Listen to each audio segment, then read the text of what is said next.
to show you how to make a tape grid.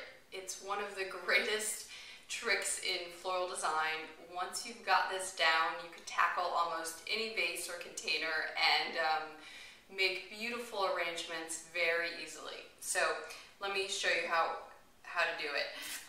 You grab your 1/4-inch tape. So this skinny little tape makes things a whole lot easier than using any sort of regular tape that you could get in the store.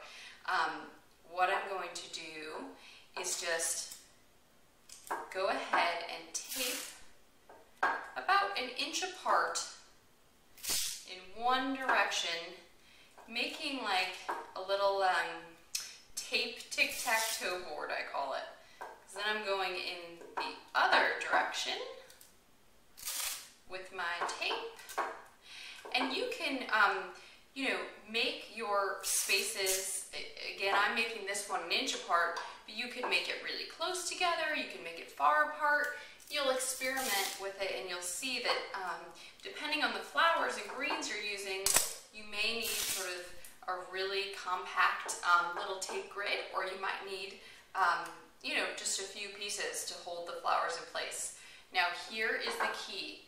Once you've done your tic-tac-toe board, you need to go around the edge with an extra layer of tape so that when you go to put your flowers and greens in, your little pieces don't pop up, okay, when you're doing your arranging. So that extra step is really important.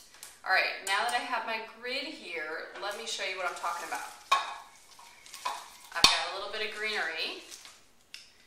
I'm gonna trim it up, and look at this. I stick it in and it stays. Okay, so once I have my greenery going down in there, I can get ready to use my flowers. I've got mum right here that I'm gonna trim up and stick in. A beautiful Gerber daisy. Stick that in right there. And see how they stay where I want them to? That's the tape grid. It's really nice. And it's clear so you can't see it, all right? So the mechanics are hidden to anyone who's, sitting at your table where the flowers are, wondering, how did she make this stay? So again, they're staying put because of my tape grid. And I could finish this arrangement, which I'll do later. But I wanted you to see that this grid will let you tackle a container like this, which normally I would fill with fruit or use as a platter on my table. But I just lost my little bit of tape here. Here we go. But if I use a tape grid on it, I can turn this into a vase, which is awesome. So again, making a grid, just going to do a portion of it right now so you can see. Taping around the edge after I get these side pieces down. All right. And that makes certain that none of those side little flaps will pop up when I'm arranging. All right, got it? Yes. Now watch this.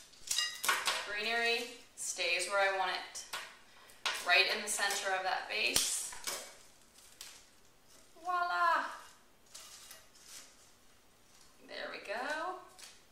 And then if I go to place my flowers, they will stay put. Got a bigger one here. And this is a little tall. Good. Continue to make an arrangement in this type of vase. This would also work with a gravy boat, okay? So again, I told you could tackle different containers. You can. I've got little flowers here. I already put the grid in. See how they're staying? It's so fun and cute. This, grid allows you to do this. If you were to just stick those flowers in, they'd flop all to one side. And I wanted to show you, last but not least, a tall, wide mouth vase like this. I did my tape grid. I've got some beautiful purple gladiolas. and I wanted you to see, flopping around, that they stay, okay? So once you make your tape grid, you'll learn to love it, and I hope you create tons of arrangements with it. And please, when you do send pictures or post them on Facebook, you can always email us with questions about how to do this if you have any, and enjoy arranging with your tape. Thanks so much.